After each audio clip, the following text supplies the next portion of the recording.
Welcome to day 126 of the New Way. I'll read Matthew 15, 1 and 2. Then some Pharisees and teachers of the law came to Jesus from Jerusalem and asked, "Why do your disciples break the tradition of the elders? They don't wash their hands before they eat."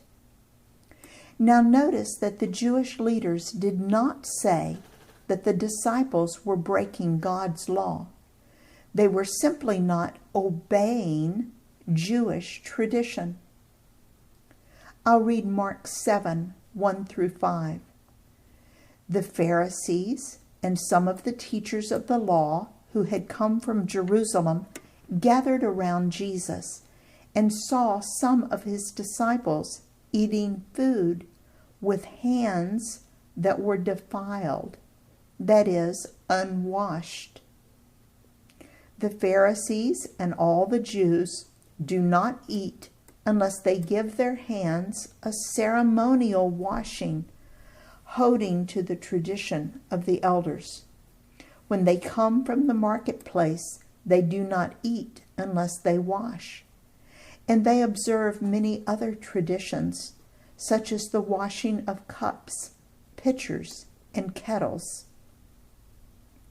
So the Pharisees and teachers of the law asked Jesus, "Why don't your disciples live according to the tradition of the elders, instead of eating their food with defiled hands?"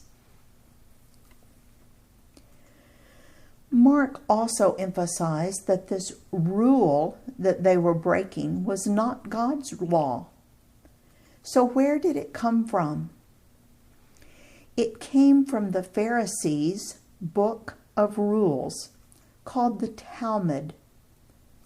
They took the 600 laws that God had given to Moses and expanded them to include many, many other rules. So what was God's law concerning washing the hands? There's not one, except for the priest who are about to give a sacrifice to God. There was a very beautiful process where the priests were told to cleanse their hearts and then their hands in order to come into God's presence. But there was no rule for washing before eating. The Pharisees had added to that, saying that everyone should ceremonially wash before every meal. Jesus didn't live by their rules. He lived according to God's laws. So we have yet another difference and conflict between the Pharisees and Jesus. Let's read Matthew 15, 3 through 9. Jesus replied, "And why do you break the command of God for the sake of your tradition? For God said, 'Honor your father and mother,' and 'Anyone who curses their father or mother is to be put to death.' But you say that if anyone declares that what might have been used to help their father or mother is, quote, 'devoted to God,' end quote, they are not to, quote, 'honor their father or mother,' quote, 'with it.' Thus you nullify the word of God for the sake of your tradition. You hypocrites! Isaiah was right when he prophesied about you. These people honor me with their lips, but their hearts are far from me. They worship me in vain. Their teachings are merely human rules." And Mark 7, 6 through 13. He replied, Isaiah was right when he prophesied about you hypocrites, as it is written, "These people honor me with their lips, but their hearts are far from me. They worship me in vain. Their teachings are merely human rules." You have let go of the commands of God and are holding on to human traditions.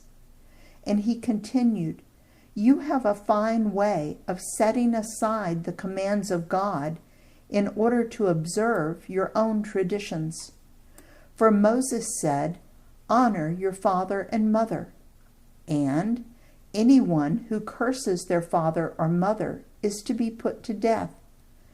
But you say that if anyone declares that what might have been used to help their father or mother is korban, that is, devoted to God, then you no longer let them do anything for their father or mother. Thus you nullify the word of God by your tradition that you have handed down, and you do many things like that. The Jewish leaders accusingly asked Jesus why he didn't teach his disciples to ceremonially wash before eating. Jesus replied with a question of his own. Now, to understand this, you need to understand the tradition. When someone set apart something for God's use, the Jewish word for this is korban or korban. So if I say that I'm going to give God the third calf born to this cow, then that calf is korban. It cannot be used for any other use. It can't be used for food or sold for money. It is korban, dedicated to God. When it is owed enough, it will be given to God as a sacrifice. So the word means dedicated for God's use. God's law teaches that we are to honor our parents. This was especially critical in that time period because when a person became too old to work, there was no food and no government help. So children were needed to provide food and clothing and shelter for their parents. The Pharisees had decided that they would simply designate their entire income, their home, their resources to God, declare it to be korban. Then they would not have anything to give to their parents. I'm so sorry, but I don't have any money or food to help you. It all belongs to God. Got the picture? Do you think Jesus was pleased with this? Absolutely not. But apparently it was a common practice among the Pharisees. Tomorrow we'll look at Jesus' teachings about this. In his service, Dale.